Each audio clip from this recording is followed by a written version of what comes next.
Okay, so welcome again, Karl, and over to you. Thank you so much, Jane, and good evening, everybody. It's so nice to see so many faces in front of me. As Jane said, my name's Karl Hopwood, and my background's actually in teaching. So I was a primary school teacher and head teacher in the Lake District first, and then in Dorset, so not a million miles away from where some of you are. But for the last 13 years now, my job has been as an online safety consultant. So I work with schools across the country and across Europe. I also work with governments, with police forces, with social workers, and clearly with sort of faith groups like yourselves, and it's basically anybody who wants to know more about online safety. And I'm just going to try and share my screen. Just apologies for a moment because I'm not very good at multitasking. There we go. Hopefully you can see some slides now. And just before I start the presentation, I just want to say one thing. Online safety is a huge subject. It probably horrifies you to know that in some local authorities, we are running 3-day-long courses on online safety for teachers, this is. And we thought when we were asked to do these, there'll be so much time, we'll be able to discuss things at leisure, and we still struggle to fit everything in. So what I'm going to try and do here is give you a real sort of top-level overview of some of the things that I think will be useful, or I hope will be useful.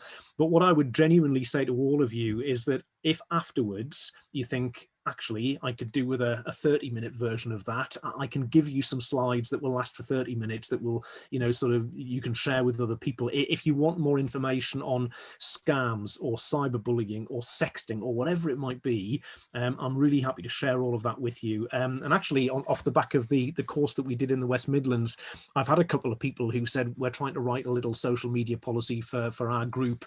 Can you have a look at it? And I'm really, really happy to do that. All I would say is that if I had 100, it would take me a little bit of time, but I'm happy to sort of help if I'm able to.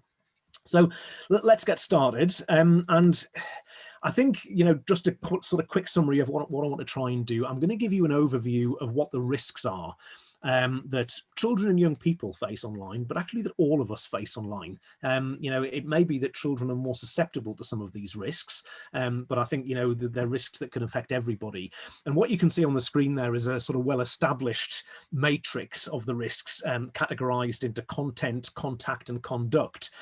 Some of you will probably know that yesterday was Safer Internet Day, so always the second Tuesday in February and celebrated in 170 countries around the world. But there's actually been a remodeling, and there's now a fourth C, which is to do with contract or commercial risks, the sort of spending and so on.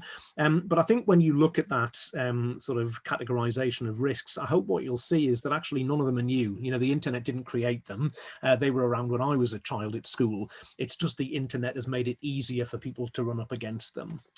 I'll talk a little bit about where we can get support and information. Fortunately, we've got this thing called the UK Safer Internet Centre. Unfortunately, it's funded by the European Commission, which means that from the end of this year, the future of the Safer Internet Centre is slightly uncertain, which is a real concern. But hopefully the government will step up and, put some money there to keep it going. But I'll talk a bit about resources and support that's available. And actually, you've got a lot of your own resources as well. And I'm sure some of you will be really familiar with these and perhaps some of you won't. But I'll go into a little bit of detail just before we get to the Q&A about some of this. There's template policies there, the code for safer working practice with children and young people. Equally, there's some guidelines that are specifically written around social media, and I will go through them in a little bit more detail. The other plan that I should probably tell you, it's 7:10 now. We'll try and have a little opportunity for discussion. John's going to put everyone into breakout rooms a bit later on. We'll have a little comfort break in the middle as well. And, then the plan is to leave, 10, 15 even, if there's time, minutes at the end for a bit of discussion and Q&A. So I hope that sounds okay. So I just wanted to start us off by setting the scene and just to make the point that despite what I'm going to talk about for the next, hour and 3/4, it's not all bad. And I think given where we are with COVID-19 and lockdown 3 as we're now in, I think we can probably all acknowledge that we'd be in a really quite grim place if we hadn't got technology. The fact that we can do this tonight and we're using screens and the internet to do it, I think is important. So I'm going to play you a short video and it's just a glimpse of some of the positives that we can get from technology. So I hope you'll be able to see it and hear it okay.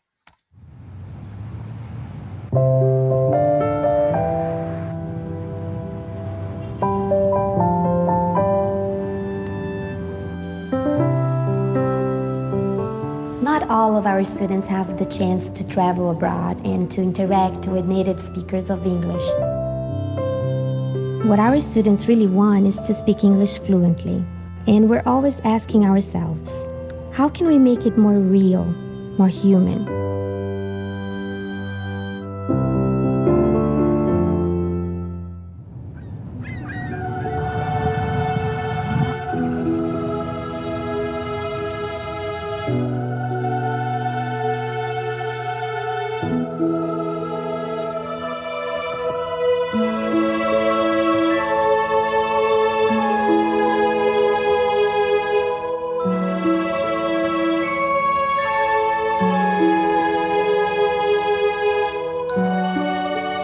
We created a tool that connects our students with seniors in the USA living in retirement homes.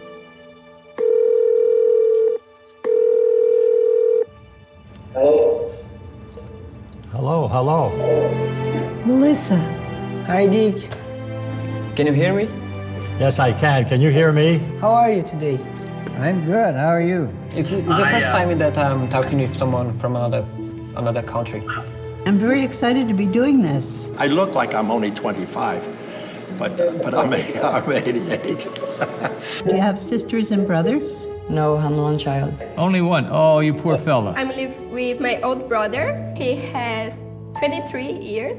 Do you know, instead of saying he has 23 years, you could say he is 23 years old. I tried to go to Lollapalooza that we have next week, I think, in Brazil, but my mom didn't let me. You got a good mom. Good morning, dear Julia. Good morning to you. This is your dad? That's me and my wife when we were young. Oh, you were good looking when you were young. And you're still good looking. My first destiny is United States, of course, because I wanted to put better my English. Well, you do very well, I must say. Are you planning someday to go to Brazil? Oh, I would like to. You can stay in my house if you want. If you could just dream and have whatever you want, what do you think you would like to be doing? I see myself in a big family, you know, with a beautiful wife. You know.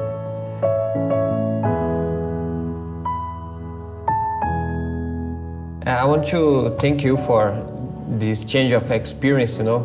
You are incredible. Obrigado. You are my new granddaughter, and I love you. I love you too. And if you were here, I would give you a big hug. Oh yeah, let's hug. Oh. Bye. Bye.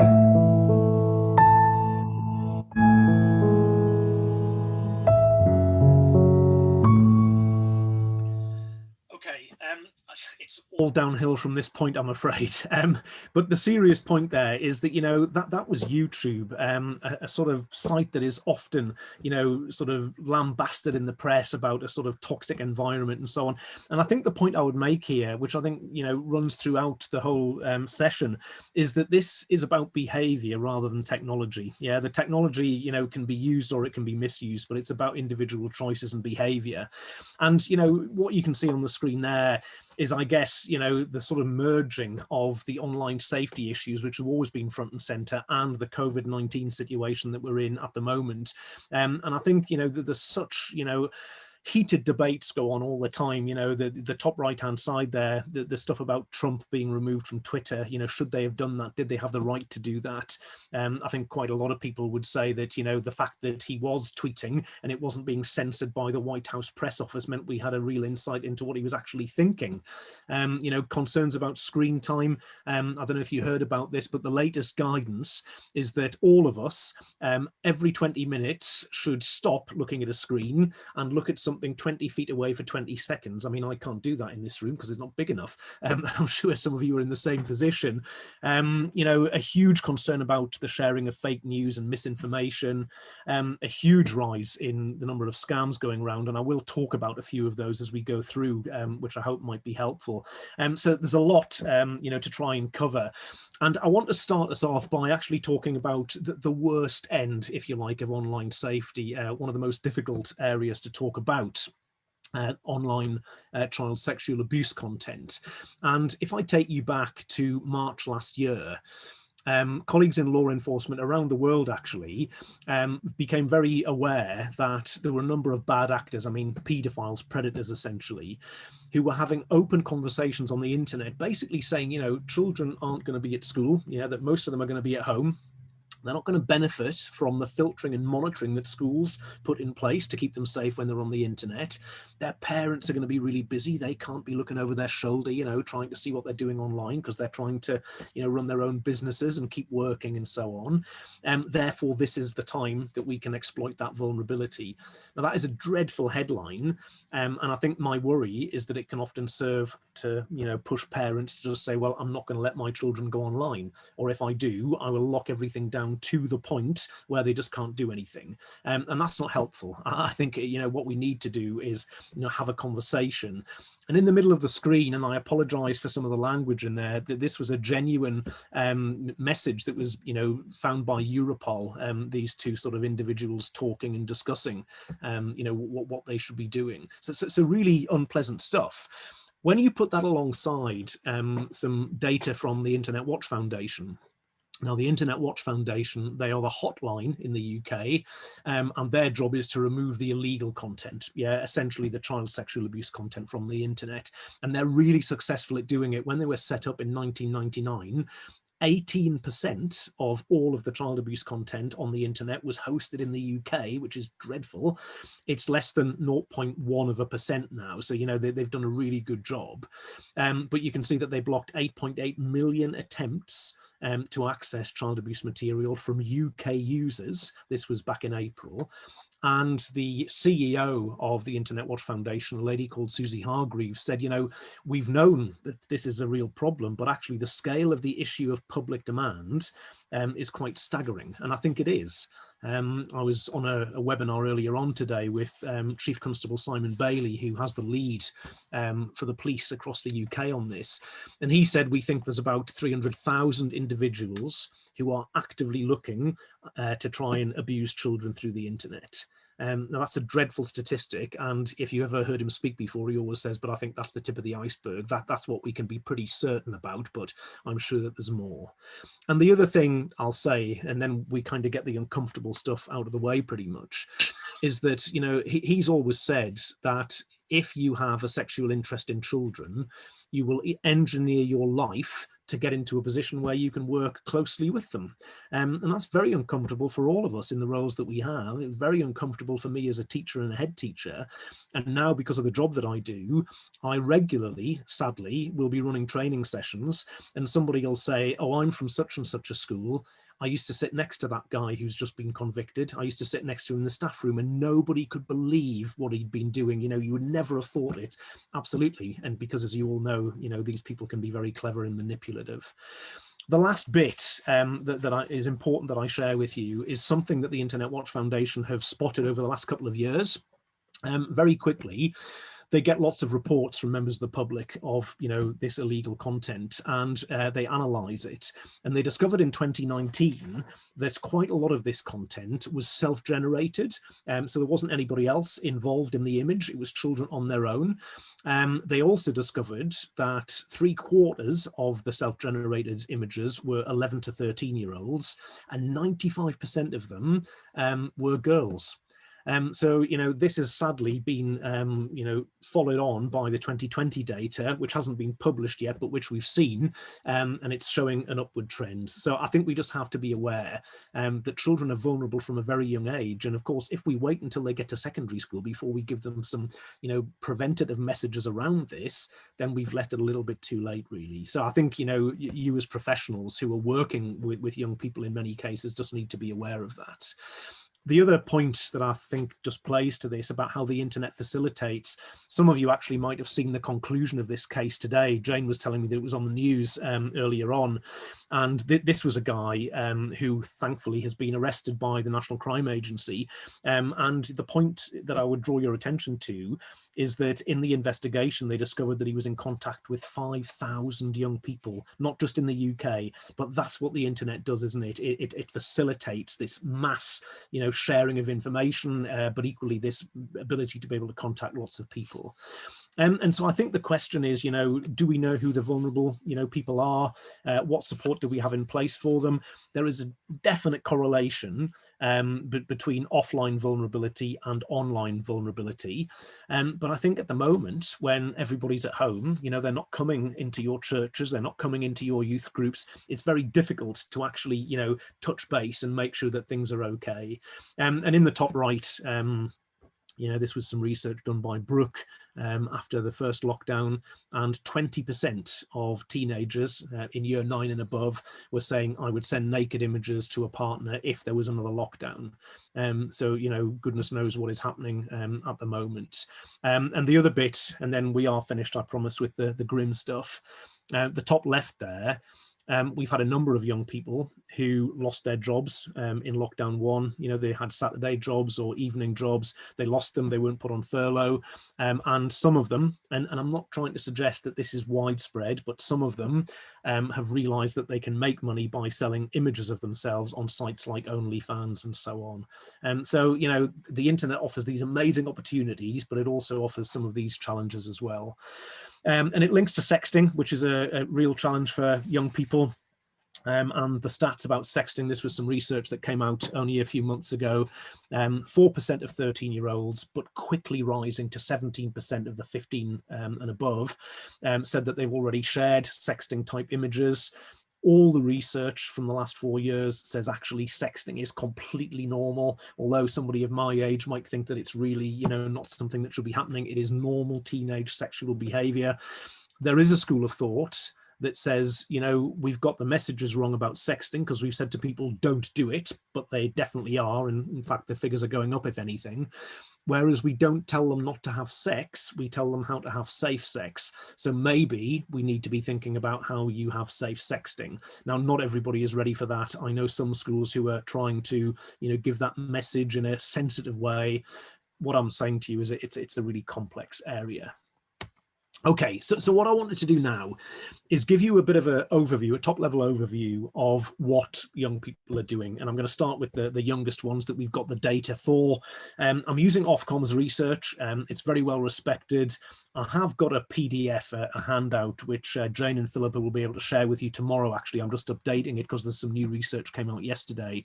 But it's got links to all of this. So if you're interested and want more information, more detail, you'll be able to get that.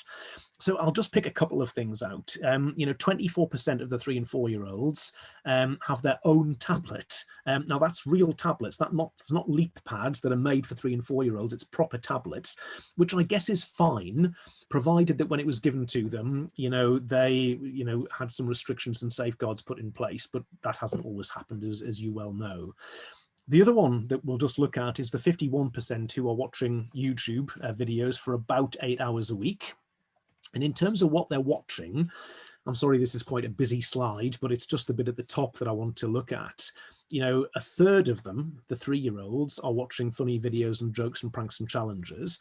It quickly rises to 3/4 of them by the time they're 8. And, please don't get me wrong. I'm not suggesting that pranks and challenges are wrong. I think, some challenges online have raised huge amounts of money for worthy causes and so on. And I think it's part of the DNA of people in the UK, certainly. When I was at school, it was Jeremy Beadle on You've Been Framed, and some of you may remember that. But the big change for our children is that now they are watching their YouTubers, their Instagrammers, their TikTokers, who are doing these challenges and then encouraging our children to compete against them and take part and so on. And what you as adults know is that the prefrontal cortex of the teenage brain, it hasn't developed to a point where they can think about, deal with, manage or understand risk or think about consequences. In boys, you have to wait till your mid-20s before that is, fully functioning. In girls, it's earlier, it's late teens, early 20s. But the point is, things that you and I would look at and say, yeah, I'm not going to do that because if I do, these things could happen. They will just do it. And it's only when they're lying in hospital with a broken ankle that they'll realize it wasn't a particularly good idea. And if I just give you a quick example This was a challenge that we had a lot of problems with in the UK and around the world actually last year. And there's always a new one. This was called the Skull Breaker Challenge. There were a couple of young people in South America who lost their lives doing this. And the way it works, you'd have a group of young people and one of them wouldn't be aware of the challenge. And they would sort of say, look, we're going to have a competition and see how high we can jump, as you can see in the example here. And they show how to do it. And when the unsuspecting one does it, they kick her legs out from under her. She falls over and, you know, bangs her head and everybody laughs. In fairness, most of the, you know, videos that I've seen on TikTok, they don't appear to show anybody being seriously hurt. But I went into several schools last year where people ended up in hospital. Again, not seriously injured, but in one school, there was a group of boys, 11, 12-year-olds, and they did it and hadn't realized that just behind them, there was this low stone wall. And this poor lad, when they kicked his legs out, he went back and cracked his head. And, you know, and I know that you get it as adults, you can see the risks and the challenges, but they don't, you know, they need to have a bit of a pause for thought. I think we need to be able to talk about these things with them. If we go back to the research, the numbers start to creep up now, and, you know, just a couple of bits here, you know, 14% of the 5 to 7-year-olds who have a tablet can take it to bed with them. You know, they're playing games for about 6 hours a week. 4% of them have got a social media profile, and that's real social media. It's the stuff that you're meant to be 13 to be using, but, you know, these were the national figures. If you move up to the 8 to 11-year-olds, this is where the smartphone stuff starts to kick in. It probably doesn't surprise you to know that the big jump from not having a smartphone to having a smartphone is usually when they move, you know, from primary to secondary school. I think, I could be proved wrong, but I think when the 2020 data appears, it will suggest that the age is getting even lower. 21% of this group, they have a social media profile. If you just looked at the 11-year-olds, it's 43%, so quite a difference. And in terms of what social media is it's a lot of Instagram, it's a little bit of Snapchat, but not that much. But the huge one is TikTok. TikTok is so popular, and I'm sure that comes as no surprise to some of you. TikTok started life as an app called Musical.ly, where you could sort of lip sync to your favorite pop video. And it was bought by a Chinese company called ByteDance and rebranded, and it's just seen this meteoric rise. You're meant to be 13 to use it, but, you know, there are so many young people who are using it under that age. You might have seen a panorama program about TikTok last year. Painted a really grim picture. I think they've cleaned up their act quite a bit. They were in the news a couple of weeks ago because they've made profiles for any user under 16 private by default. They've put some other safeguards in place. The problem that you know about already is that you can just lie about your age. So, you know, it's great that they're trying, but, you know, there's more that can be done. And just a couple of things on TikTok. They had a huge problem back in September last year when there was a gentleman called Ronnie McNutt, and Ronnie McNutt committed suicide live on Facebook, actually, not on TikTok. But the video of him doing this ended up on TikTok. Huge numbers of young people saw it. TikTok removed it really quickly. They said to me that a number of bad actors, was how they described it, were disguising the video and trying to upload it and get past the moderators and so on. They're very confident now that there's none of those videos are still there, the content's gone.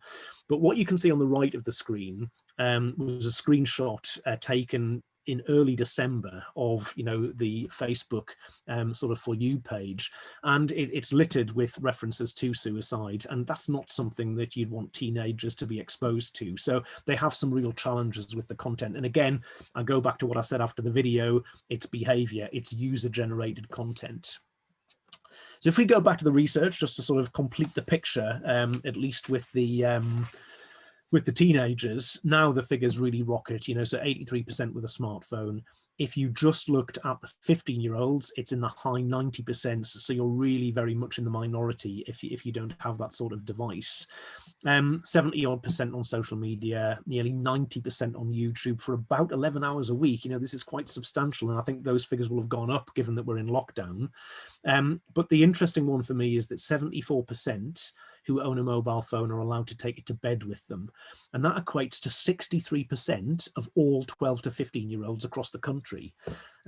And I think that's quite a challenging statistic for parents, because, you know, I would argue that you shouldn't let anybody up to the age of 15 sleep with a device in their room.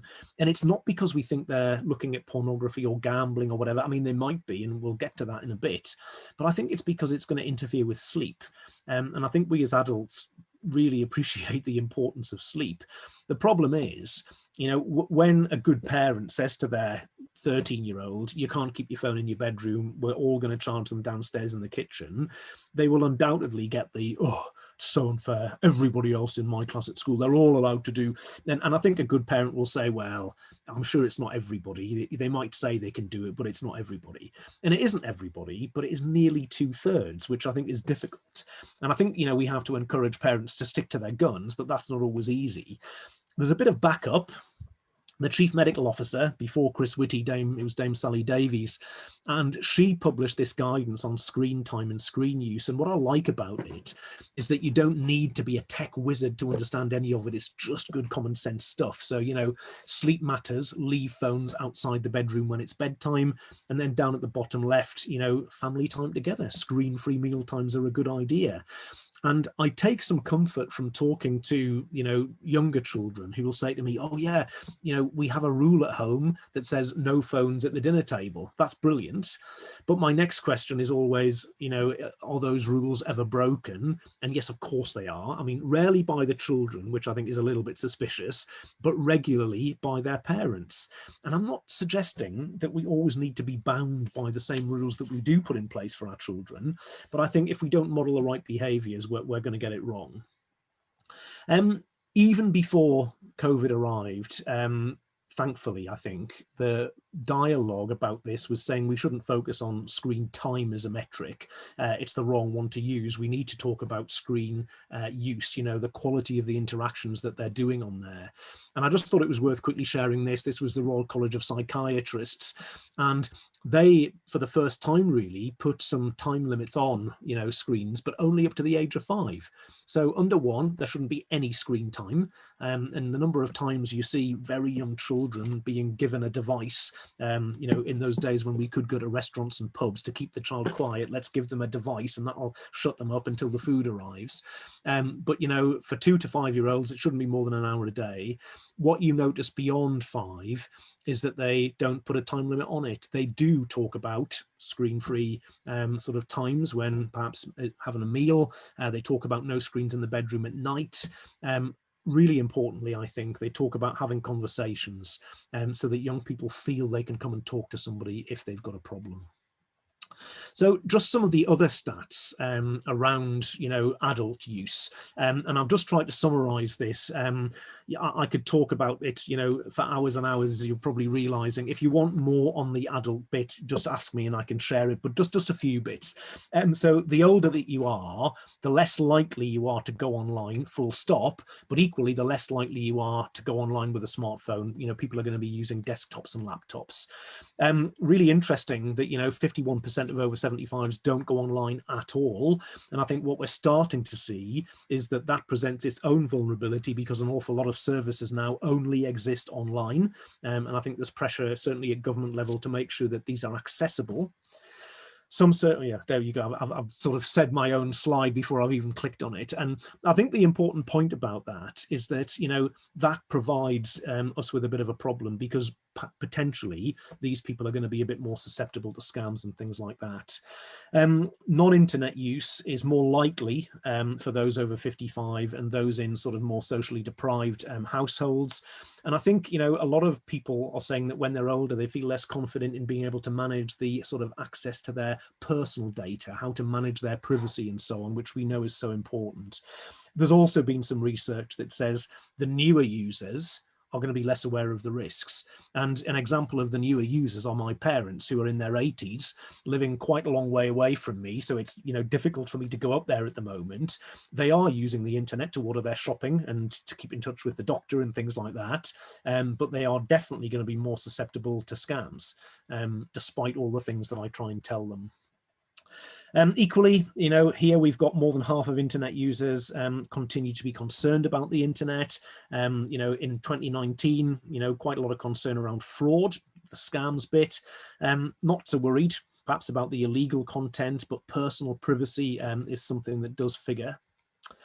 And I think that the scam bit, I just wanted to give you a quick example of this. I remember working with a lady, I think she was about 55, and this is probably 5-6 years ago. And she'd had a, marriage for a number of years, 35 years or something like that, I think it might have been.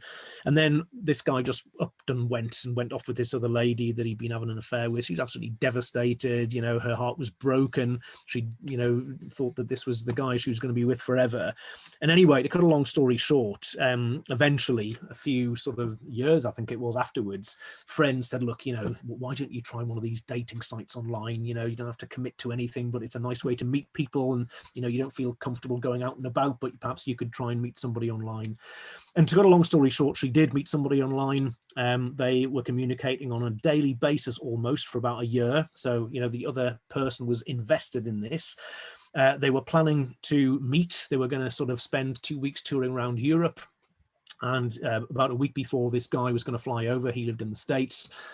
He said that he wasn't able to fly over. There was a problem. He had a company where, there was an issue and he needed to go. He needed to be there in person. There was a cash flow problem, apparently, and he couldn't really trust anybody, and he needed to go and deal with it. To cut a long story short, she was devastated by this and, said, I've been looking forward to this. Is there anything we can do? And he said, well, I basically need to find, £10,000, and then I can pay these guys. They've got families, but if I don't go and sort it out, if I don't, take the money, that they won't be able to put food on the table. You know what I'm going to say next. She went away and thought about it and got in touch with him. And it was her that said to him, look, I'm going to give you the £10,000. Cleverly, in retrospect, he said, I knew you'd say that. You're so kind. You're always thinking about other people. I'm not going to let you do that. It's not okay. It's my problem. We can do the tour of Europe in a month or two's time. And they argued about it. And he actually hung up on her and said that he wasn't going to let her do this.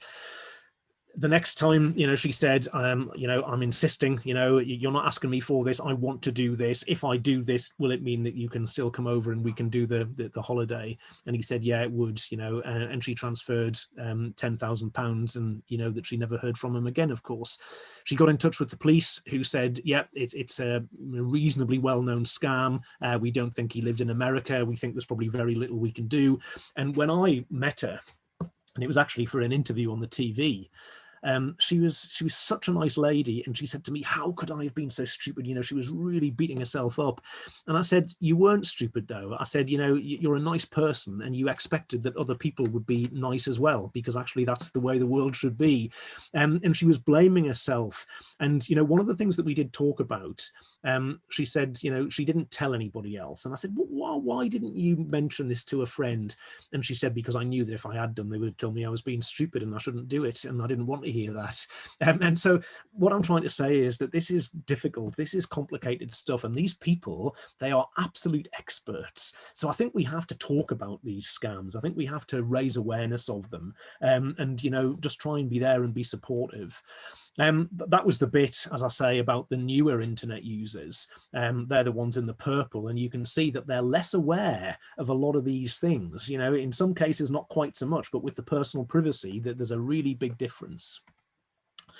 In terms of where we are, today, Google say that they are blocking about 18 million COVID-related scams every single day.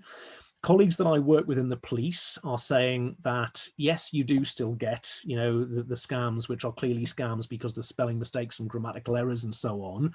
But increasingly, they're becoming really quite sophisticated, excuse me. And I think, a colleague that I was talking to just the other week said, it would be very, very difficult sometimes to spot that it wasn't, genuine. It would be really quite hard.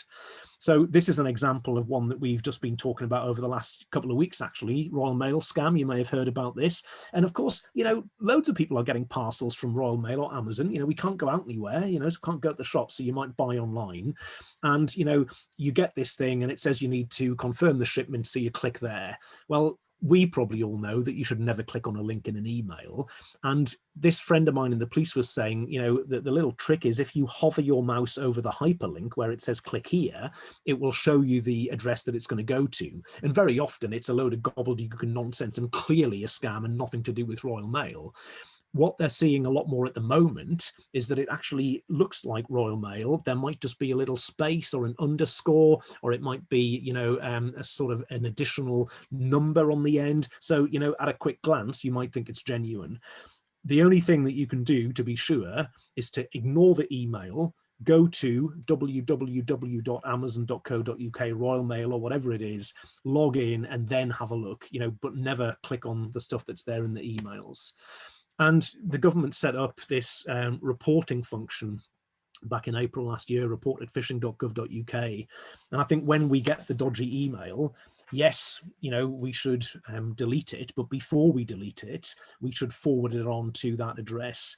And at the end of 2020, they'd had over 4 million reports submitted to them, resulting in 26,000 scams being taken down and 48,000 websites. Now, I know that against, you know, the 18 million emails every day, it seems like a drop in the ocean. But of course, a lot of those 18 million will have been the same thing. So, you know, it's a great space, but I think, as I keep saying, a lot of people are using the internet today who weren't using it, and they're vulnerable for all sorts of reasons. And I think we need to raise awareness of some of these things and try and support them. So I just wanted to give you a really specific example of a scam that is going around at the moment, and I'm going to tell you how the scam works, because I think if you understand how it works, you're better prepared to be able to defend yourself against it. So I'm going to talk through this. It'll take me, I don't know, maybe 5-10 minutes at the most, and then we're going to have a bit of a go into breakout rooms and a comfort break and so on. So I hope that that will sound okay. If I'm boring you, there's a bit of a light at the end of the tunnel in about 10 minutes time. So this particular scam, it's been around for about 5 or 6 years. It came back at the end of 2019 with a little twist to it, which I'll tell you about, that the police say made a lot of money for the people behind it.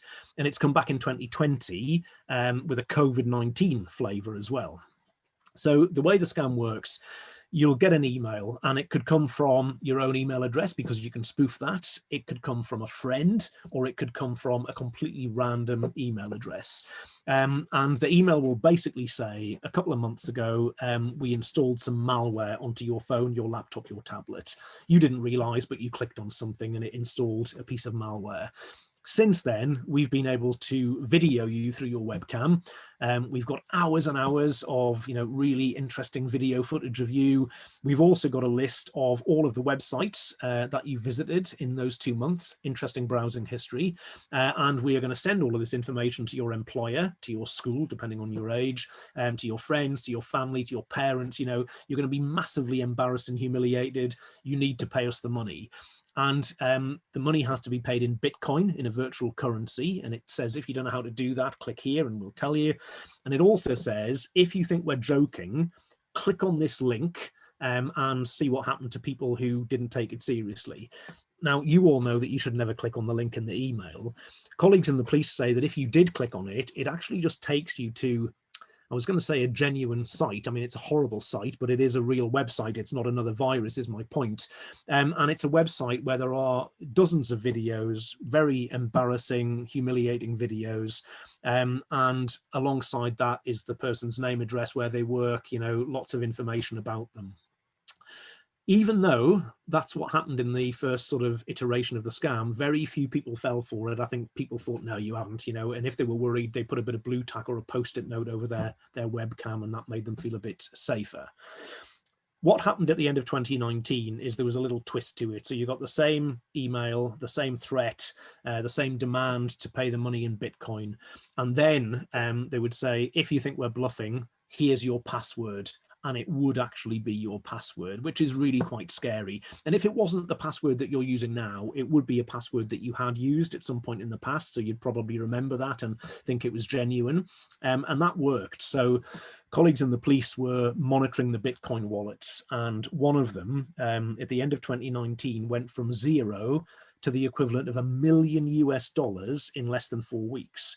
Now, that's around the world, to be fair, but, you know, clearly a lot of people were thinking that this was real. And I'll just give you a quick example before I get to the COVID bit. I was chatting to a group of students in a school about this last term, and there was a girl in year 11, so I guess she's 15, 16, and she got the email, and her password was in it. And she said, it worried me, but I use my password for everything. I use the same password. I never change it. And she said, it was when I was lying in bed that night, I started to think about it, and it was going over and over in my mind. And she said, I live at home with my mum and dad. You know, I've got a couple of brothers, but my bedroom is my place. Nobody comes in. And she said, my laptop's there on my desk and I never, ever close it down. It's always on. And she said, I clicked on the link in the email, and she said, it took me to this horrible website where there were all these videos. And she said, I suddenly thought, I get changed in my bedroom. I, you know, might have been walking around in my underwear because I'd come out the shower. And she said to me, that is exactly what these videos were like. It was people who almost didn't know they were being videoed. And of course, that's exactly what they want her to think, because that really puts her under pressure and makes her think that it's genuine. The COVID twist, very quickly, is the same email, the same threat, and so on. And then they say, if you don't pay the money, we will send a package to your address and your address will be there. And a colleague in the police said that is terrifying for somebody, you know, when it's in a threatening email, because it feels so personal, which it absolutely does. And it then says, we will send a package to your address and the package will be infected with coronavirus. Now, you all know, I hope, that that's not going to happen. You know, we know that the virus doesn't last on, you know, parcels and letters and things like that. So we really don't need to worry. Not everybody will know that. And, you know, again, it's designed to prey on people's vulnerabilities and their fears. So I want to quickly explain how it works now. Every day, pretty much, you get headlines like this in the press, where basically somebody hasn't looked after our data. So this one here is the Marriott Hotel.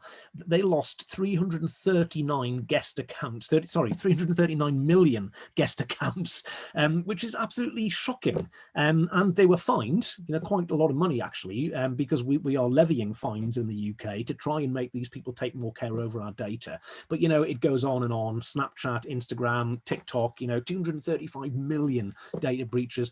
British Airways, only 400,000 that they had a problem with, and their fine was reduced. It was reduced because of COVID, which I do understand. But, you know, the point I'm trying to make here is people are really not careful with our data. Free Wi-Fi on trains and in railway stations, which I absolutely took advantage of when I was traveling around last year before all of this started. Again, they weren't careful. Tesco's loyalty card scheme, basically, you know, people we give our data to, they just don't look after it. And when there is a data breach or attacked or whatever, the data is put onto the web, onto the internet, into a thing called a paste bin. And criminals know where these things are and how to access them. And basically what they've done, they've created a bot, a bit of technology, which goes out to these spaces on the internet. It gets the information that they need to send out tens of thousands of these emails every hour. So this is on a mass scale, and it would be personalized, you know, to Jane or to Philippa with their password or with their address. So it suddenly is really personal about you.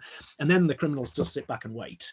And they only need, you know, a few people to think, oh, crikey, this is real. You know, what's in the video? What was I doing that, you know, might be embarrassing? And then they're making money, you know, by doing absolutely nothing. So there is a bit of a solution to this. This website, and again, there's a link to this on the PDF that I'll share. If you put your email address in here and click search, it will tell you whether your email address has ever been involved in a data breach. And I think if you did try it, you know, later on, you would probably find that you have been involved in a data breach, and that's not your fault at all. It's the fault of all of these people that I've just been talking about. And just to give you an idea of how it works, I went to the Methodist Church website and I found an email address, just the general inquiries one, and I stuck it in and I pressed search, and it's been involved in 4 data breaches. Now that isn't, let me just say very quickly, that is not the fault of anybody at the Methodist Church. You know, maybe they used that address to sign up for a newsletter or something, and the people who were running it, the newsletter that is, just weren't careful with the data.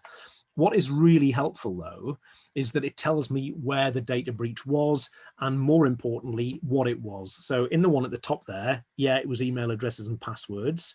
But in the one at the bottom, It was your date of birth, it was where you live, it was your phone number, you know, physical addresses, what your job was, and so on. It's basically anything that you put into the form. So, you know, when I try and, you know, connect to the free Wi-Fi in Bournemouth station or whatever, it's all the information that I would put into that form. And the obvious solution to this is, if you've been in a data breach, change your passwords. That's the important bit. And so just before we come to our sort of little pause and breakout, there's just a couple of tips which I thought were worth sharing. They're not from me, they're from the National Cybersecurity Centre. This is part of GCHQ, part of the security services. You might have seen just before Christmas, they had an advertising campaign on national TV. So you may have seen some of this already, but there's some top tips that I think are really useful, again, to share with, you know, colleagues that we're, you know, working with or friends with. So the first one, really quickly, that they're saying the main email address that you have, so the one that you use for internet banking, the one that you're going to use to apply for jobs, or, you know, for your PayPal account, that password shouldn't be used anywhere else. I know we do reuse passwords, but that password should not be used anywhere else. We should also be using the latest version of an operating system on a phone or a laptop, and also the latest version of an app. And the reason for that, very simply, is that, you know, there are things that go wrong with them. There are security breaches, and the companies fix them. But if we aren't using the latest version, then we don't benefit from the fix. So here's an example. The headline looks horrific, doesn't it? You know, any fingerprint unlocks the phone. It wasn't quite like that. But if you had a certain screen protector on the phone, then any fingerprint unlocked it. Don't know why. And of course they fixed it, but only if you're using, you know, the latest version.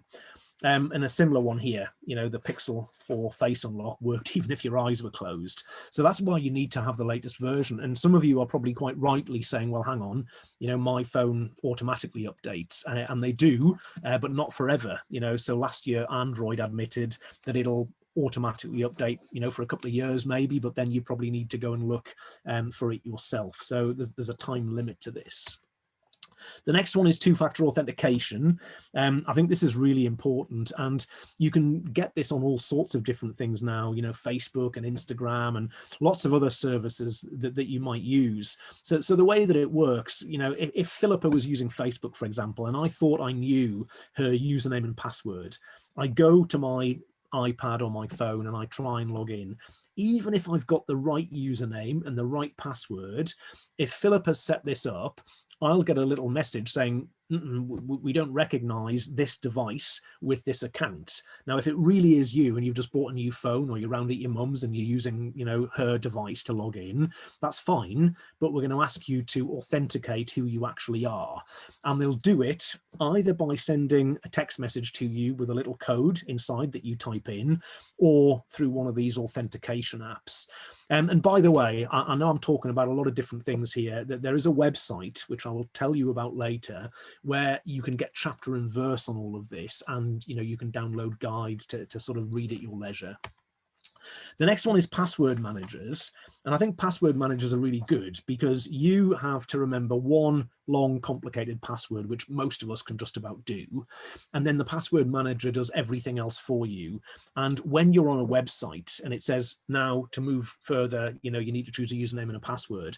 And that's when we get it wrong. That's when we think, oh, password, what shall I choose? I'll use the password that I always use, but I'll put 01 or my daughter's name or whatever on the end of it. And that's when it can be problematic. If you're using something like LastPass, that's the one that I use, and you can pay for it, but there's a free version. You just don't need to worry any longer, and you can access, you know, it from whatever device you're using. There's two more. One is so obvious, you know, secure your smartphone and your tablet with a screen lock.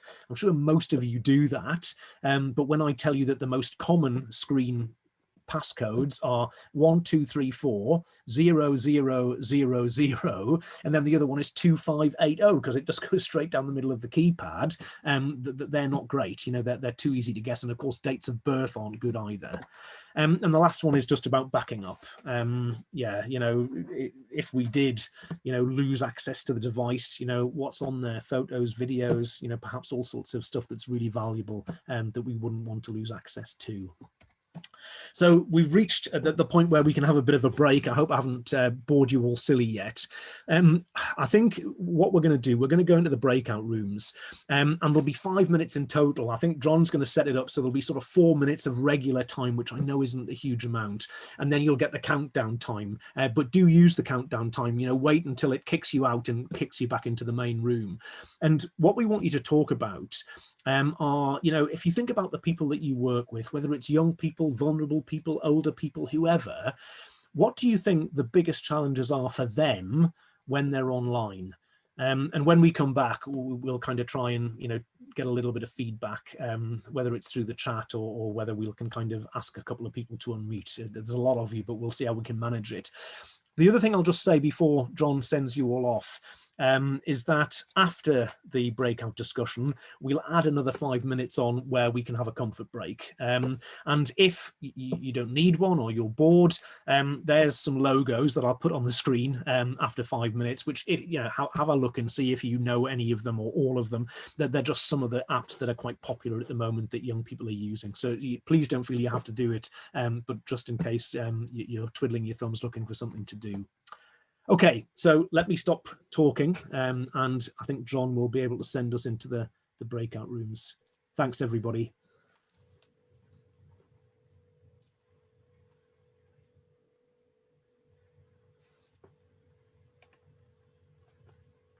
There we go, folks. So if you don't know what to do, there should be a little menu that came up on your screen saying, the host is inviting you to join a breakout room. Click join or tap join, whatever device you're on, and you'll go into a group with 3 other people.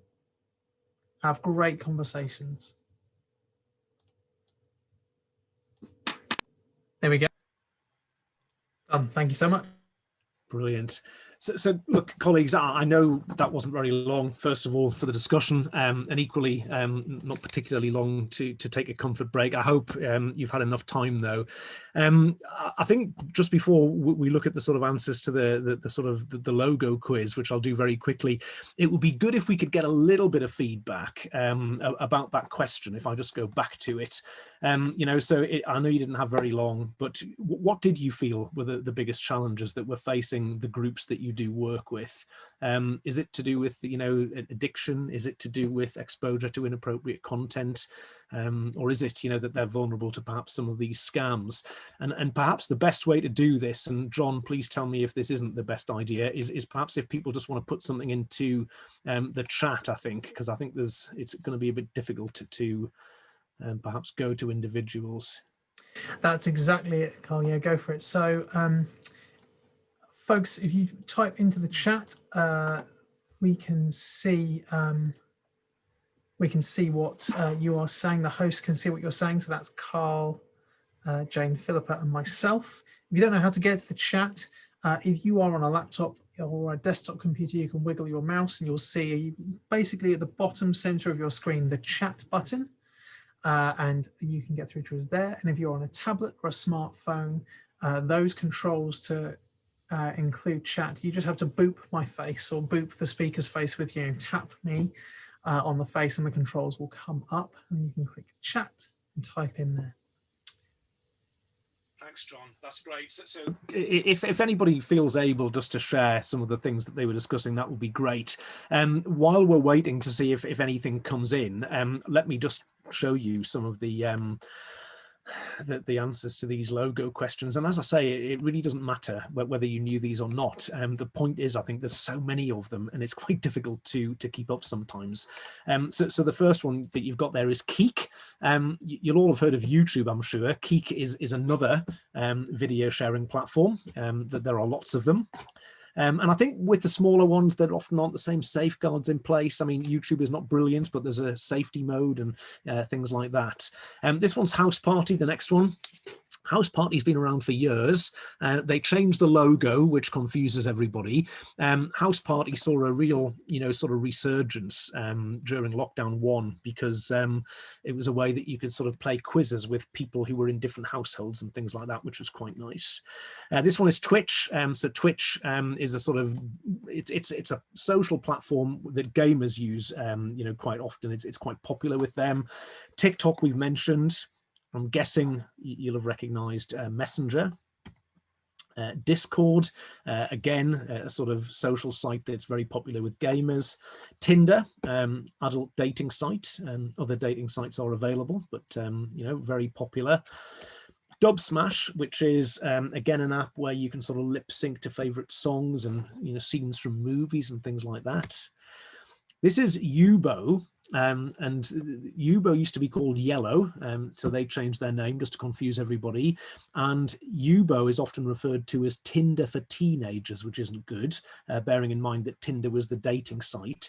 One of the things that it can do is it can connect you with people who are close to you in terms of location, which, you know, could be great, but might not be great either. You know, again, it goes back to being about behavior rather than the tech. Snapchat, I guess, is something that people are quite familiar with, quite a popular social media platform.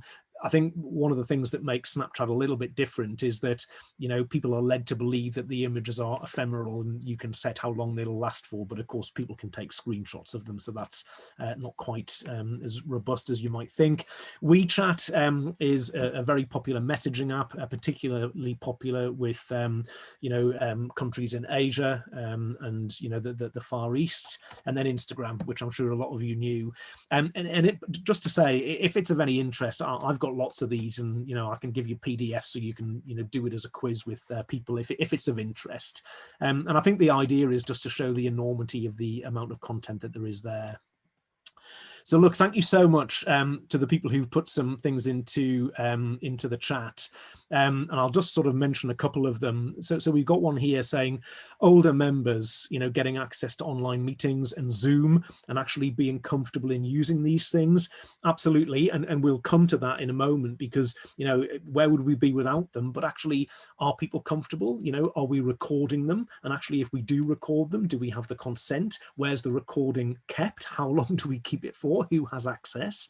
You know, when you perhaps get back to well, you know, when lockdown lifts, I know that there's been some discussion about hybrid church, for example, where some people will be there physically in the building, others won't. So, you know, it will be live streamed. How do I feel about being in a live stream? You know, I'm there in church. I've gone to worship. I'm not necessarily wanting to be live streamed to the world. And of course, it wouldn't be to the world. It would just be to people who have the access. But I think these are really important questions, and we will come back to them. Yeah, really good one here about, you know, the sheer volume of messages that young people get. I always remember talking to somebody who started school in year 7, first day in secondary school, and they came home and they had over 200 friend requests on Snapchat and Instagram. What are you supposed to do with that? And equally, the WhatsApp thing, you know, parents talking about children getting up in the morning. They're not allowed to have their phones overnight. They switch the phone on, and they will often get, you know, in excess of 400 WhatsApp notifications piling in first thing in the morning. How do you deal with that? And equally, you know, the colleague who posted this said, you know, they often can't get away. They feel like they can't escape from these messages. And again, something that the research often throws up, I think we as adults would say, well, why don't you just stop, you know, turn the phone off, you know, stop looking at it. And their response is, there might be something there that's positive. You know, there might be somebody there wanting to check out that I'm doing okay, and so on. Yeah, and again, you know, a comment here saying we often have sleepover weekends, and we'd ask young people to go without their phone, and, you know, that they really sort of are in horror about that, but so nice to hear that actually afterwards they say that they felt less stressed and it was okay. And we hear that so often. It's just the initial thought of not being with the device, and it's almost like a comfort to them. And another comment here about, you know, the amount of time being spent online. And that worry about the scams and so on. And yeah, trusting, and, you know, the links that a friend or a family member sends on Facebook, and is it safe to click on it, and so on. So yeah, thank you so much, you know, for sharing all of those, and we will have a look at anything else that comes in, and you know, try and respond to it if we're able to.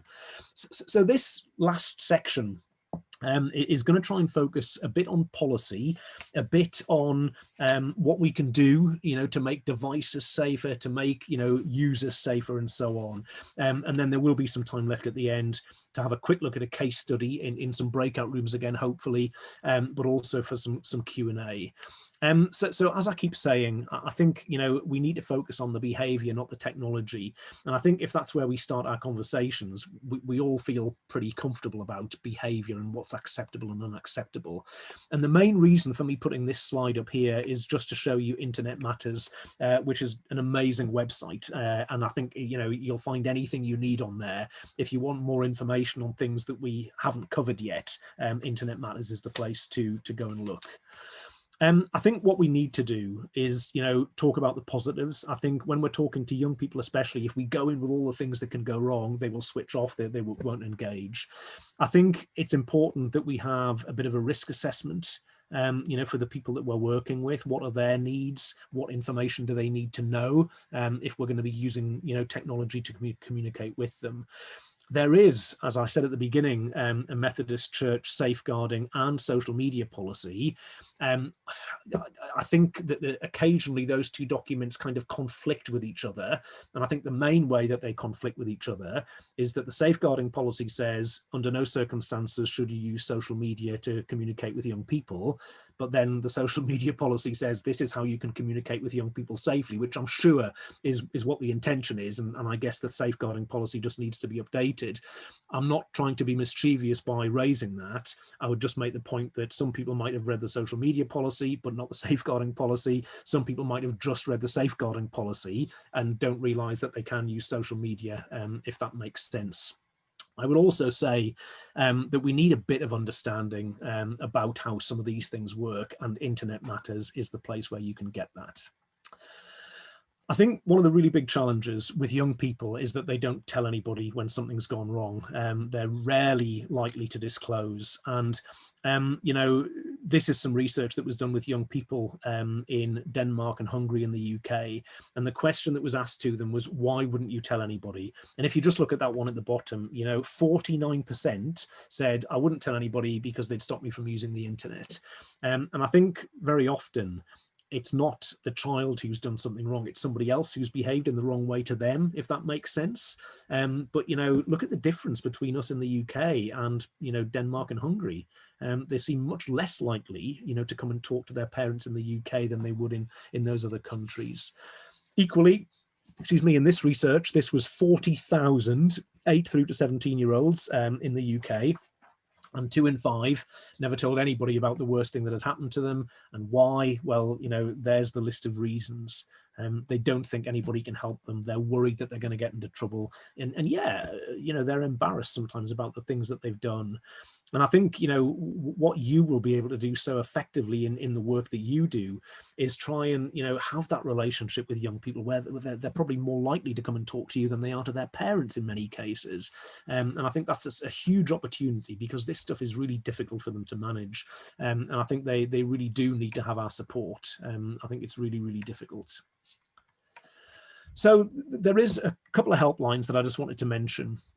One of the things that we try to encourage people to do is, you can report things to the platform. So if there's an issue with some, self-harm content on Instagram, for example, you can report that to Instagram. One of the things that's happened over the last 12 months is we get a lot of feedback, people saying, well, I did that and they got back to me, which was nice of them, and said, thanks for reporting this to us. It doesn't violate any of our terms and conditions, therefore we aren't going to remove it. And I think that's really difficult. And what we've heard since COVID arrived is that all of these tech companies, they're bound by the same problems that we are bound by. We can't all be in a room together, hundreds of people, and so they can't have their moderators all sitting there looking at content and removing stuff. So they're relying on technology a lot more to do that. And unfortunately, the tech doesn't always get it right. And so the idea is that if you've got that email back from Instagram saying, yeah, we're not going to remove this, you can actually get in touch with this helpline.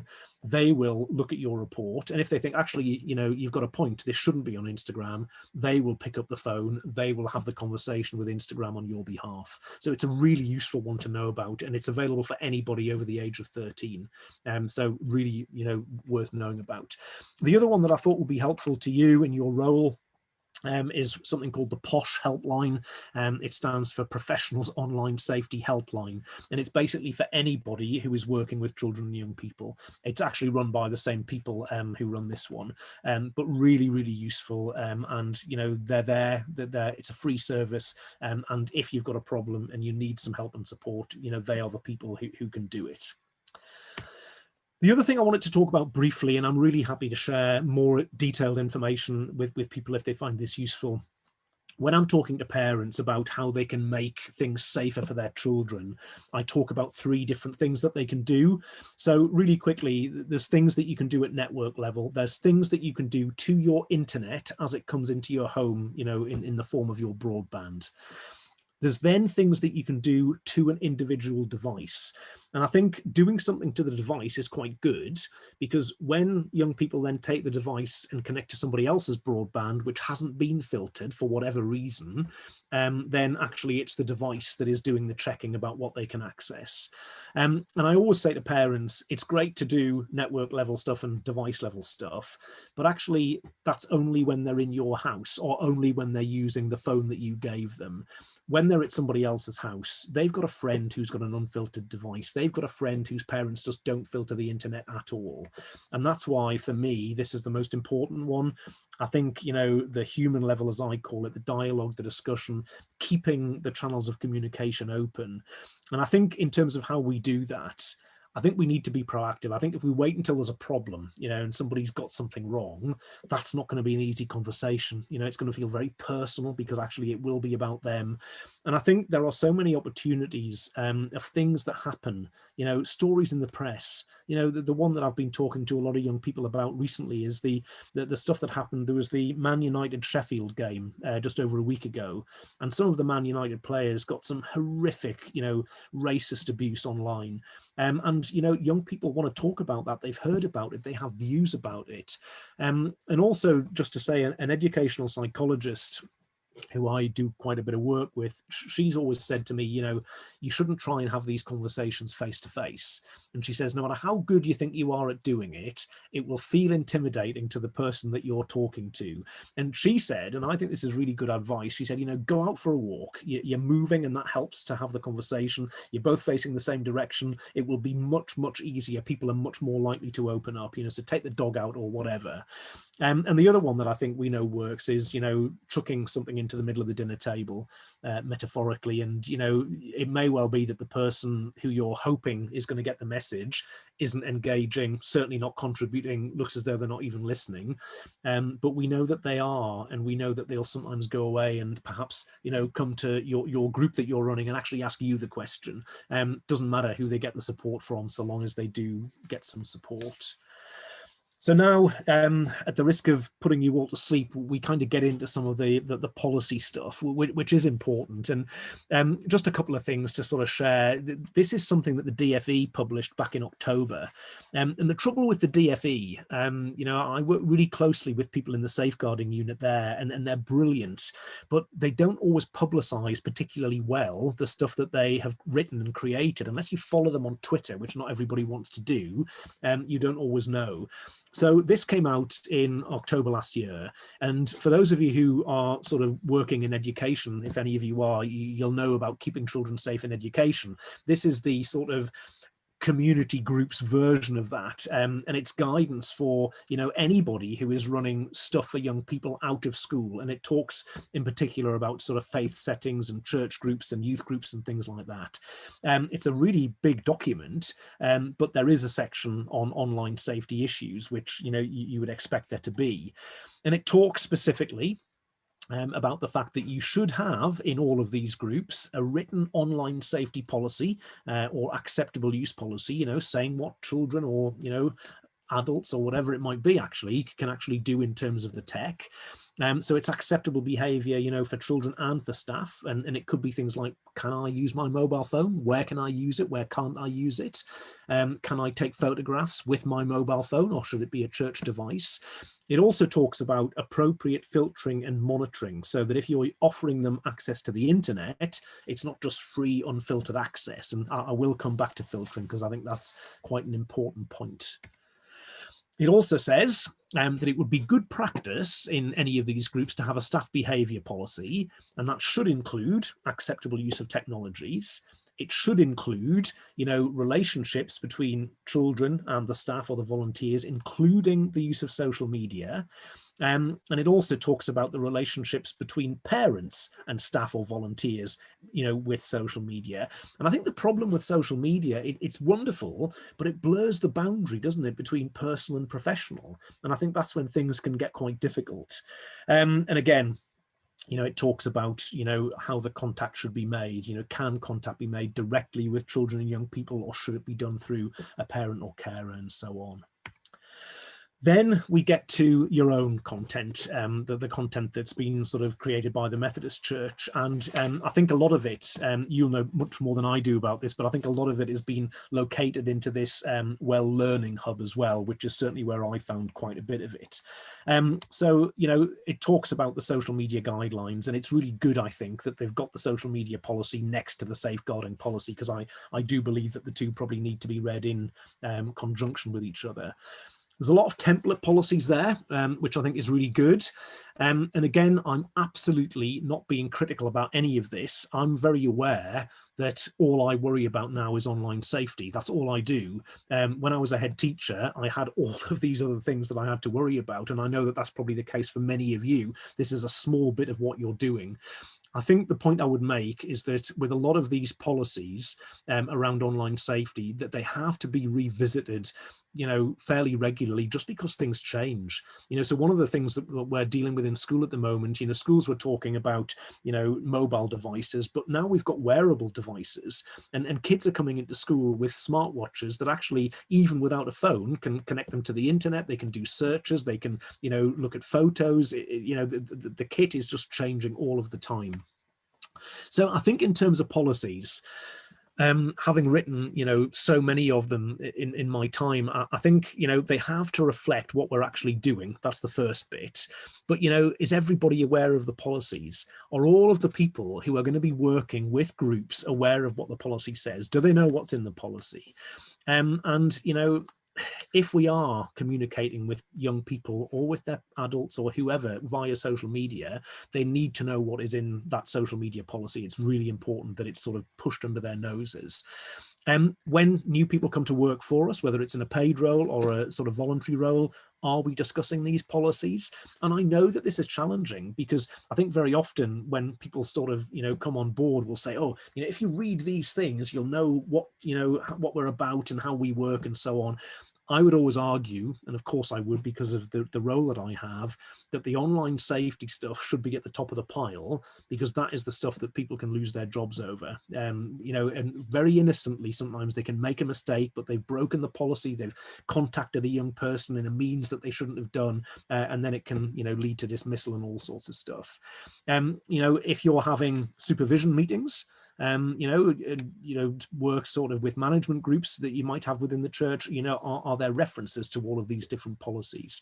And I think with a policy, absolutely, it's there to protect, children and young people or vulnerable users, but it's there to protect us as well. And I think that's really important. There are two sides to it.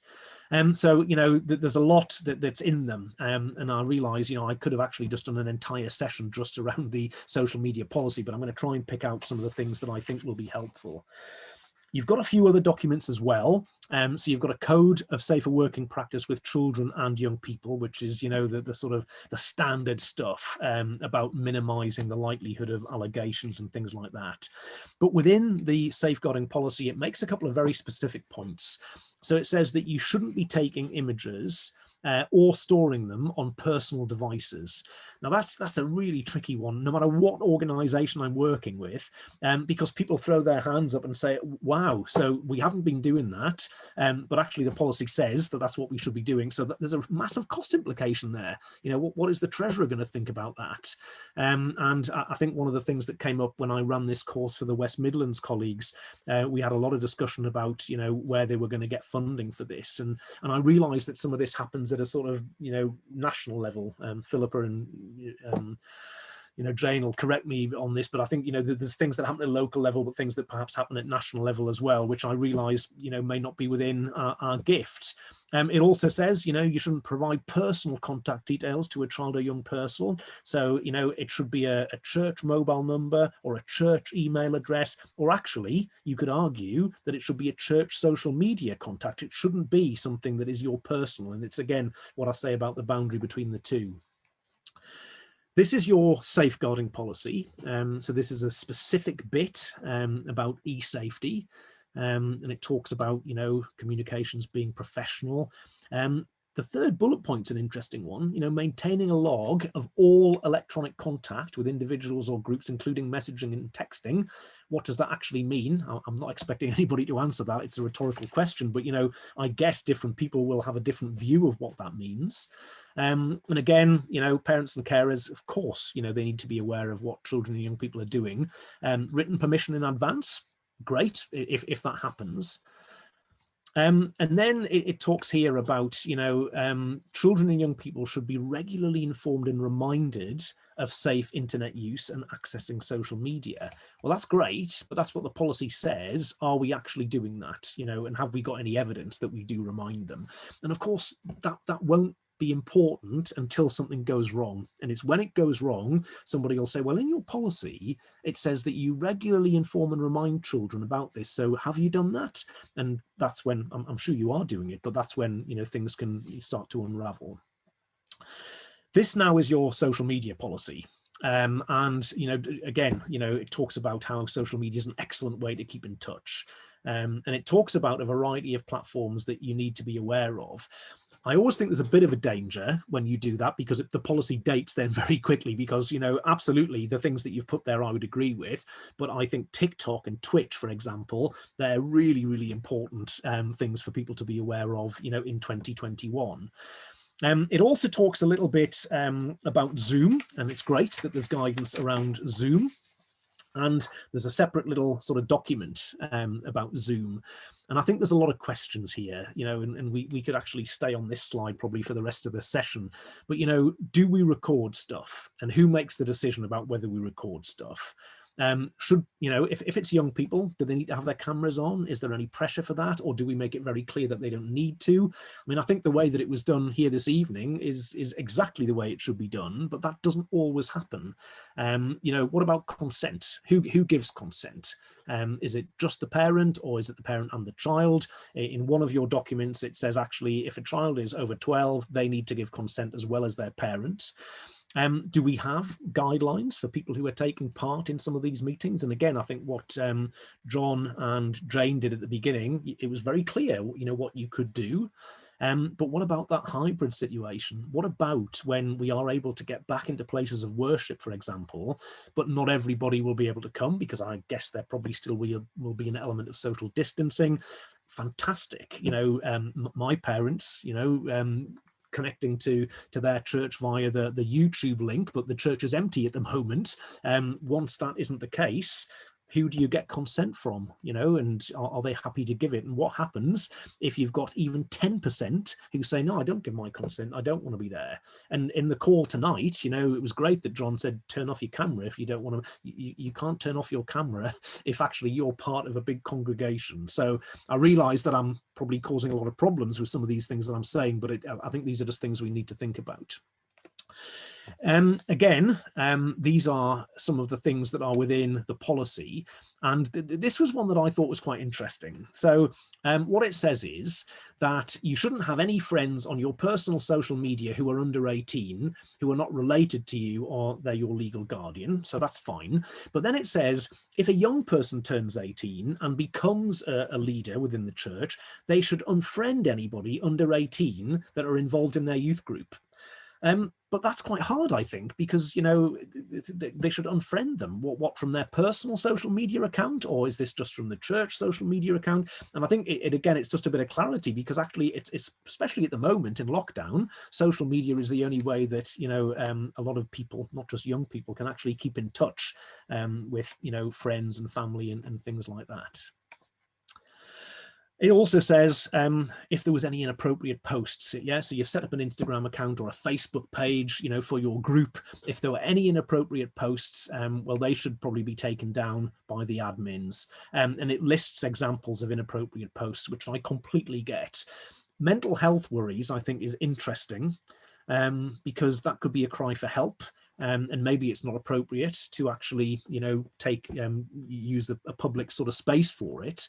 But again, you know, perhaps it needs to say any inappropriate public posts, or, you know, perhaps, you know, I might be raising awareness about, you know, a statistic that was in the news today about the number of young people being admitted to hospital for eating disorders or something like that. So I think, again, it's just being clear what some of these things mean.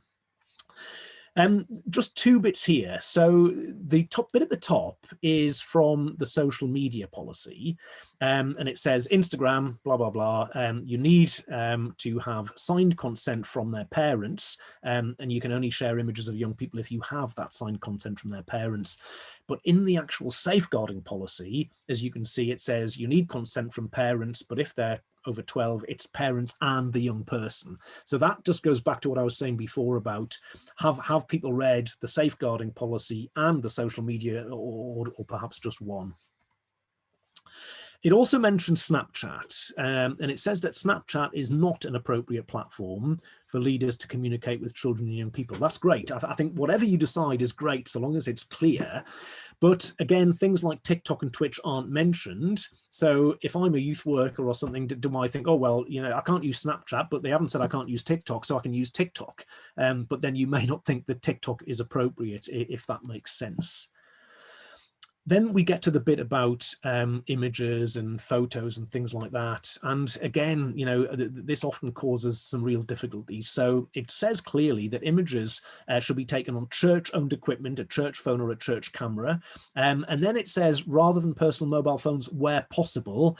I'm always a bit dubious when policies say where possible, because it gives somebody a get-out clause, basically. And they'll say, oh, well, you know, it wasn't possible to use the church phone, so I use my own. And again, like I said earlier, these policies are there to protect you, but also to protect young people. And I'll go back to what I said at the very beginning. You know, if somebody has the wrong intentions, they will engineer their life to get into a position where they can be close to young people. And I'll give you a quick example. There was a guy in North Somerset, a teacher in North Somerset, who turned out to be a predatory paedophile, and he'd been taking hugely inappropriate photographs of children in the class where he was working. But the point was, he was allowed to use his own mobile phone. Nobody questioned the fact that he was using his mobile phone. If the policy had been that you had to use a school device, and by the way, what we always say to colleagues is, you know, let's make sure that everybody knows that the school device has got a big red cross on the back or something like that, then they would feel empowered to say, excuse me, Mr. White, why are you using that phone? Because it's not a church phone or it's not a school phone. And I think it's just about transparency. It also says, you know, where possible, these devices should be owned by the church and not the group leader. And they shouldn't be taken on personal devices unless they can immediately be moved to church storage. And again, you know, if there is church storage, who has access to that? You know, what happens if that person moves on? There's all these questions that just need to be thought about. And then again, you know, this is still part of the policy. It talks about internet searching being monitored and age appropriate. And if Wi-Fi is available, and I don't know if you do, I mean, I'm sure you do probably offer Wi-Fi in some of your churches and settings, safe settings or parental controls should be in place. Wow, well, what do you use and who's responsible for that? And is it the same, or is it up to individual churches what they decide to do? It also says in the main safeguarding policy, and I know I'm bombarding you with things here, and I will share a kind of comprehensive link to all of this with Jane and Philippa, and I'm happy to discuss it in more detail. But it says where you're offering Wi-Fi, there should be an acceptable use policy displayed, not just about how to access it, but how you should use it. And I just ask the question, is that always the case? Is it always displayed? Has it been updated? Does it reflect, you know, what you're actually doing? So we're almost at the point of going into another breakout, which I'm sure you'll breathe a sigh of relief, and hopefully there's a lot to talk about now. There is a little website here that's from the UK Safer Internet Centre. And, you know, if I just go back to this bit here where, you know, it says that if Wi-Fi is available, it should be safe, there should be controls in place. If you use testfiltering.com, you don't need to be a school or a business. You can actually just put in, for organization name, put a letter, a single letter, and then put the postcode in, and then you can start the test. And this is just me at home here. So I am blocking, thank goodness, child sexual abuse content. Pretty much all of the internet service providers, anybody you can get your broadband from in the UK, is blocking against that because it's a legal requirement. Many of them will block against terrorist-related content, so extremist content, but not all of them will. And very few of them will automatically block adult content. I guess if you're offering free Wi-Fi in a church or in a space that you use, you would want it to be blocking adult content. Now, the point is, some of your, you know, automatic feeds, your broadband won't be doing that. And that test filtering is a really good way of finding out. And, you know, there are things that you can do. You can put parental controls onto routers and things like that. Internet Matters will tell you how you actually do that. So look, I think we're okay on time here. We're going to take another, maybe let's take 7 minutes, unless Jane and Philippa say it's too much. But I've got a case study here, and it was just to sort of start the discussions, and it tries to sort of link back to some of the stuff we said around, you know, the policies before. So you've got a church youth drama group. They've got an official Facebook page. One of the adult leaders, understandably, you know, decides to check in on some of the young people, but does it from his own personal Facebook and using his own device. And then some of the young people say, well, actually, I've had a message from such and such, parents become aware. And it was just to try and start a discussion about what are the potential risks to the children, what are the potential risks to the leader, to that individual as well. But equally, I would say, before John puts you into the breakout rooms, if you want to discuss other issues, you know, things that I've flagged in the last 10 minutes, please do that as well. Do whatever is going to be most useful. Then we'll come back in 6 or 7 minutes, and, you know, we can have a discussion and have a bit of a Q&A. So thanks, everybody. I'll leave you with that. And, you know, we'll see you back in a few minutes. Thank you. Folks, the dialogue is going to come up on your screen. Click the join button, tap the join button. You'll have 6 minutes of regular time and then another bonus minute. Use every second, including the countdown. Thanks, John. Have great conversations.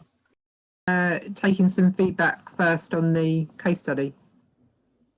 Yeah, we can do that if we have time. What I don't want to do is not leave enough time for any questions and things that have come up. I mean, perhaps if colleagues wanted to sort of, you know, share what they discussed, and if any questions did arise, perhaps that's a good way.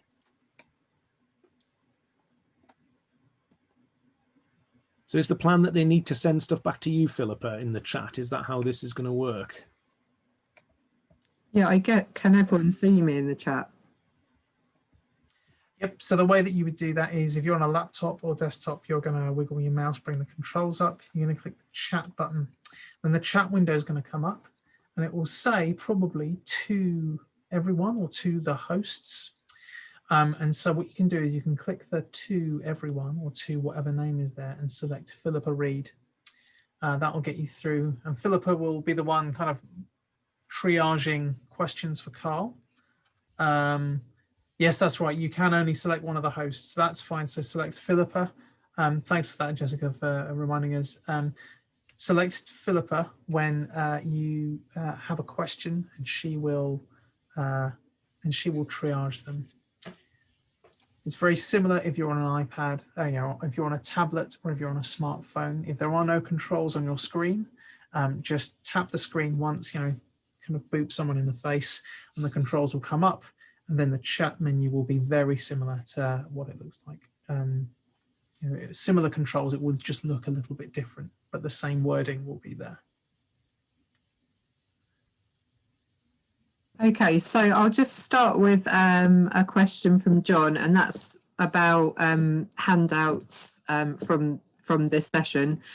So what's happening is that this webinar is running again in the morning, and then following that, all of the information will be circulated.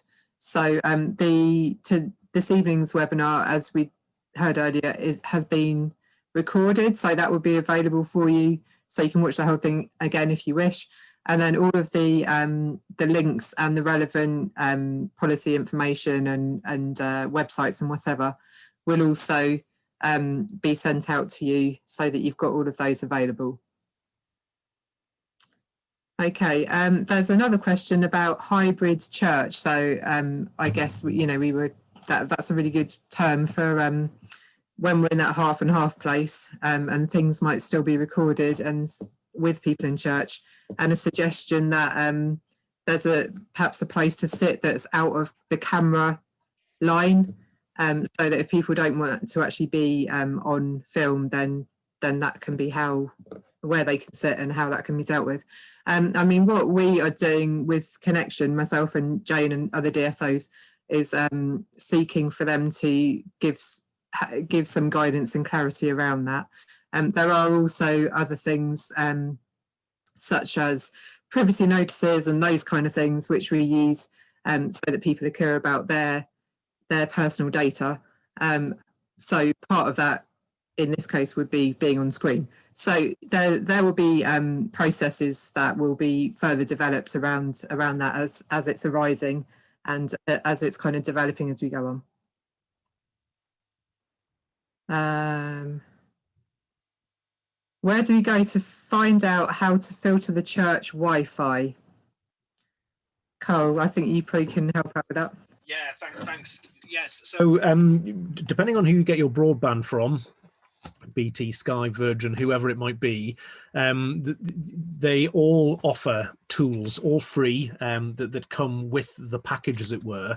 And Internet Matters, so internetmatters.org is the place to go, and you can find, there's a sort of page on there, I think it's called Settings, and it will tell you chapter and verse. You can download a PDF and it will step you through how to put on the controls. So it's really good. You can limit different types of content. They normally sort of give you a little menu, I suppose, of different types of category, so you can block pornography, dating sites, hate and self-harm. I mean, all the stuff that you'd want to be blocking by default anyway, really, but that's the way to do it. Yeah, so Internet Matters is the best place, and I'm really happy to sort of pass stuff through to people if that's helpful. Thank you. We have a question from Breakout Room 28. They wondered why a Facebook group that is not set up as a closed group, how did the leader access on a private account unless the group gave access as they recognise the leader? So in terms of possible risk to children who might be unaware of consequences of being part of the group. And it might open up the possibility of private contact. Sorry, that was the specific information about the case study, which is sorry, I misheard. I thought that's what I had to send through to you. Oh, I see. Sorry. Oh, this is what you've picked up as your feedback. I'm sorry, I was misunderstanding that. Now, that's really helpful as well. And I think, it's one of those questions about how often when these things are set up, it facilitates the contact. And I think, somebody once said in some school training that I was doing, but actually, whether I use my personal account or a school account or a church account, I could still have that personal contact with an individual, which, potentially could be a problem. And I think the response is, well, if it's an official account, if it's a church account, there's a bit of oversight on it. Just like if it's a church device, somebody's able to say, actually, as part of our policy, we're going to collect them in every month and have a quick look to see what's on there. And I think that's what you lose when it's a personal device or when it's a personal account as well. Sorry, I can't see the response that you'd sent in, Joe, so I hope that sort of speaks to it a little bit. Yeah, our point was how did the leader using their personal account get into the youth group Facebook group? Because surely the Facebook group should have been set up as a closed group. I understand now. So this was actually pretty much a real case, that not from this area. And I think that I possibly haven't explained it properly, but I think the point was they actually used their own account. So because they knew, you know, the young people, and, you know, obviously that they used their own account, this person then used their own private account to contact one of them, which of course they were able to do like anybody could. That was the issue. So rather than, because it was an official church thing, they should have done it through the official account, but they didn't. So I hope that makes sense. It depends on the administrators of the groups as well sometimes, as to how robust they are as well. Okay, we've got another question about personal details being held by youth leaders. So holding personal details on their, holding the details of members on their personal devices, and for how long should they have them there? So we could get into a lot of detailed discussions about GDPR here, but they shouldn't be doing it on personal devices is the bottom line. It should be on a device which is owned by the organization, really. And it is really difficult, and I appreciate that just can't happen, you know, bang overnight. But I think the point that you make, Philippa, that there should be then conversations about retention and, you know, access. But equally, when it's a personal device, it just makes everything so much more difficult, because the oversight isn't there. Unless it's written into some sort of policy. But that's, you know, I know when we did the West Midlands one, the DSO there was saying that a lot of, you know, colleagues, that they're given money to go and buy a device, but actually it's kind of their device, which is very difficult. And she actually did say that they needed to go, that there was a body, which I can't remember, which she said, oh, we have to take this back to the, you probably know what it was, but I think further discussions were going to be had. Yeah, there's certainly a lot of logistics that need to be considered. Yeah. Oh, so there's a question about sharing the recording from this evening. Yeah, from both of the webinars. And that, Karl, I understand that's fine to be shared in the Methodist Church context. It's certainly fine with me. Yeah, absolutely. If it's helpful for people, yeah, no problem at all. Thank you. So with feedback, sorry, I'll come back to that one. Information being sent out, yes, that, as we've already discussed. Is it possible to filter your broadband with a dongle connection? That relates to the earlier question. Yes, it is. I mean, it's basically possible to filter any, you know, internet connection that there is, whether it's on a phone, whether it's using a sort of dongle, or yeah, it is. And again, Internet Matters is the place that I would point you to. The only potential challenge with Internet Matters is there's so much information on their website that they're trying to find better ways to navigate it. But as I say, I think I'm not sharing my screen any longer, but the last slide has got my email address on it, and maybe if I put it into the chat, I'm really happy if people struggle to find exactly what they need, ping me an email and I will send it through. I'll put my email address in the chat now. So just in response to a couple more points or questions that are being made here.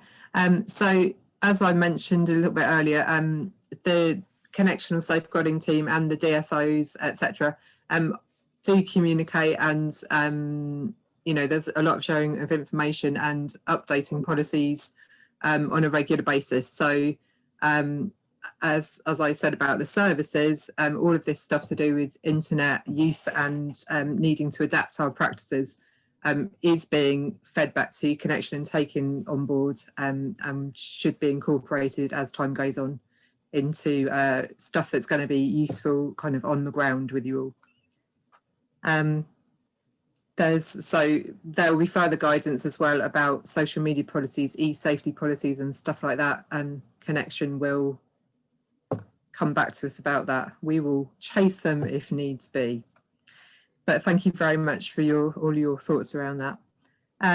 So I just wanted to finish up this section, the main presentation section, and by saying a really big thank you to Karl for being with us this evening and coming back again in the morning, as if this evening wasn't enough.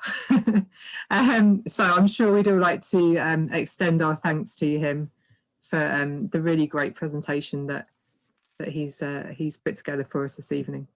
So thank you very much, Karl. Thanks, Philippa. Thanks, everybody. I hope it was helpful. I appreciate there was a lot of information to get across, but thank you. Folks, just if it's useful, here are some contact details for Jane and Philippa. You can get hold of them if you have any questions. Karl has put his email into the chat as well. We have run. We've been. My name's John. I'm from the Learning Network. We've been working with Jane and Philippa to run these safeguarding events. You can get in contact with us at all of these details here. The most useful ones are LNS&I at methodistchurch.org.uk. You can also sign up to our newsletter. The newsletter, it takes 40 seconds or so to sign up to, and that's learningnet.si.org.uk/subscribe.